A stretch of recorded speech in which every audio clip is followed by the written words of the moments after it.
በምትሰሪበትን አቅም፣ ጉልበት፣ ብርታት ትሆንሽ። አቅም ትስጥሽ። አቅም ባጣሽበት አቅም ትስጥሽ። ቅድስት ድንግል ማርያም ብርታት ባጣሽበት ብርታት ትሆንሽ። የኔ ውድ ራስ ምታትም አይንካሽ፣ ምንም አይንካሽ የኔ ውድ እህት። እግዚአብሔር አምላክ ይጠብቅሽ፣ ከክፉ ሁሉም ይጠብቅሽ። ሙሉ ደስታዬን ተመለሰ፣ ጤናዬን ተመለሰ፣ ሰላሜን ተመለሰ፣ ሳቄን ተመለሰ የምትይበት ጊዜ ቅድስት ድንግል ማርያም ታፍጥንልሽ የኔ ውድ እህት። በጣም ወድሻለሁ። እና የሚፍታ ኦክሴም ትምጣ ነቡም ትምጣ በአንድነት እናደርግለታለን። ለልጆቻችንም ሁሉንም አንድ ላይ እናደርጋለን። እኔ እኮ የወረድኩት እኮ ለነቡ እኮ ነው። ነቡ የት አለች?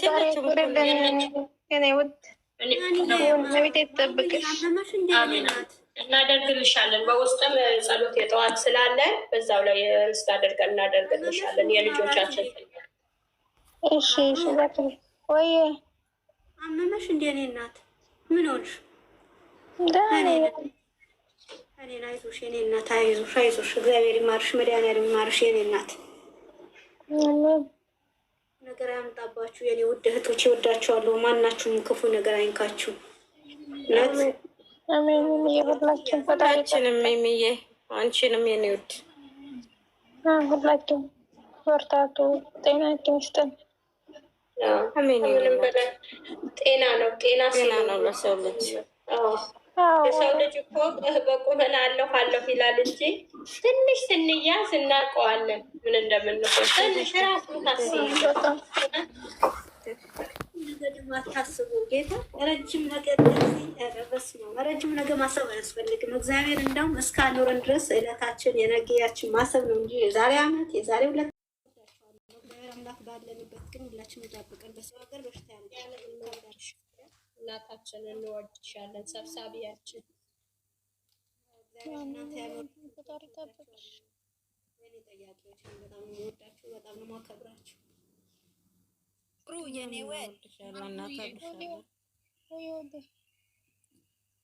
የኔ እናት አላህ ይማርሽ፣ አላህ ጨርሶ ይማርሽ። ያሰብሽውንም ያቀድሽውንም የምታስቢውንም አላህ ያቅልልልሽ። የኔ ወደህት ጭንቀትሽን አላህ ያንሳልሽ። አትጨናነቂሽ ውዴ።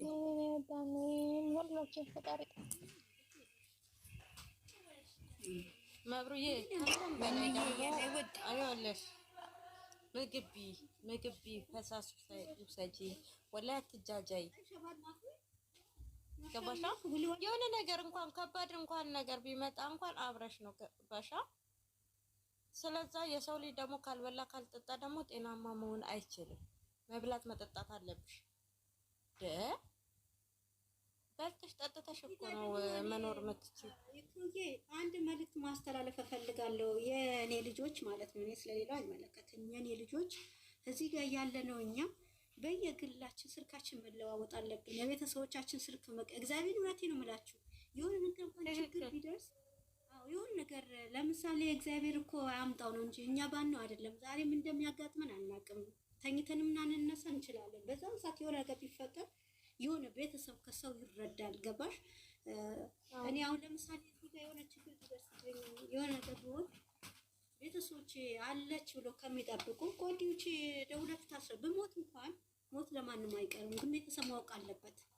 በቃ አለች ብሎ ከሚጠብቅ ያለው ነገር ማወቅ አለበት። እና እዚህ ጋር ያለን ልጆች በግሩፕ ላይ እግዚአብሔርን እኔ ለራሴ ቤተሰቦቼ ቁጥር እሰጣቸዋለሁ። እናንተም እንደዛ ስልካችን የቤተሰቦቻችን አድራሻ መለዋወጥ አለብን ብዬ ነው የማስበው። የሆነ ነገር ቢደርስብን ራስ በራሳችን ቤተሰቦቻችን ጋር ማግኘት አለብን። ቤተሰቦቻችን ማወቅ አለባቸው። በቃ ጥሩ ጓደኞቹ የሆኑ ቤተሰቦቻችን። እኔ አሁን ለምሳሌ ወይቱ ብትታመም የሆነ ነገር ብትሆን የቤተሰቦቿ ስልክ ካለኝ ደውዬ እነግራቸዋለሁ ማለት ነው።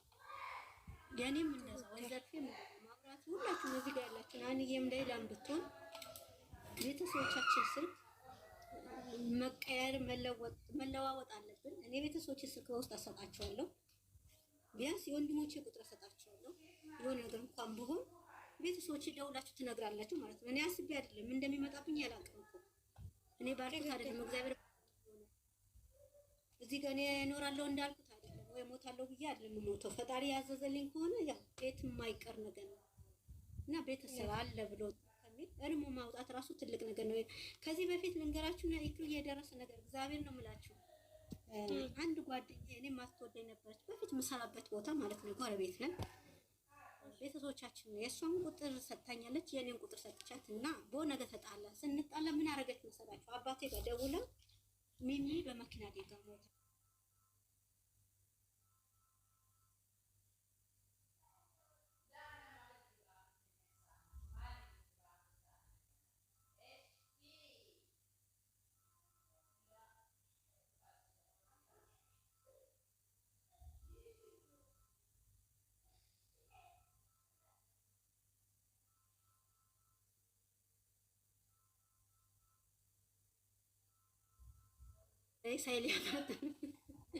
ወይኔ ጉዴ ፈላ። እግዚአብሔር ለምላቻል እንደዛ ነው። ኧረ ይሄ ብልግና ነው። ምን አይነት ሰው ብትሆን ነው? ኪዳነ ምሕረት የምር ነው ማውራቸው ይሄ ነገር እግዚአብሔር ጥንቃቄ እውነት አባቴ ጋር ስደውል ወላሂ ማይደረግ ነገር እንዴ! ቤተሰብ ጋር ስልኩን ድምጼ ሲሰማ ልንገርሽ፣ እግዚአብሔር ድምጼ ሲሰማ ስልኩን ከእጁ ላይ ጣለውና እኔ ምን ማውቀው ነገር የወንድሜ ልጅ አነሳውና ያናግረኛል። ምን ይነሽ ስለኛው አንቺ ምን ይነሽ ስለኝ ሞተር ሲለኝ አንተ አባዬ ስጥ አባዬን የምፈልገው አልኩት። ከዛ አባዬ ማናገር አቃተው። አባዬ ምን ሆነህ ነው ስለው እኛ እኮ ሞተሻት ብሎ ለቅሶ ነው ቤት እኮ እናትሽና ወንድሞችሽ ሬሳ ይቀመሩ ወላ ቁወት ኢላ ቢላህ ያለው በቃ እድሜ ረጅም ነው አልኩት። እግዚአብሔርን እድሜ ረጅም ነው እና እንደዛ አይነት ሰው ማለት ቤተሰብ ወላሂ ነውር ነው። በጣም ብልግና ነው ወላሂ። ጭራሽ ቤተሰብ ጋር ተደውሎ ይህች እኮ ጓደኛ ሳትሆን ጠላት ናት እንዴ! ምን አስበው ነው? ኧረ ብልግና ነው በጣም እና እንደዚህ የአረብኛ የሚያውቅ ሰው አድርጎ እንትን ያሉ ያስተዋወሉ ምናምን ማለት እንዴት እንደሚወጣ ሬሳ ኧረ ቢስሚላህ ከዛም ጊዜ ቤተሰብ ቁጥር አልሰጥም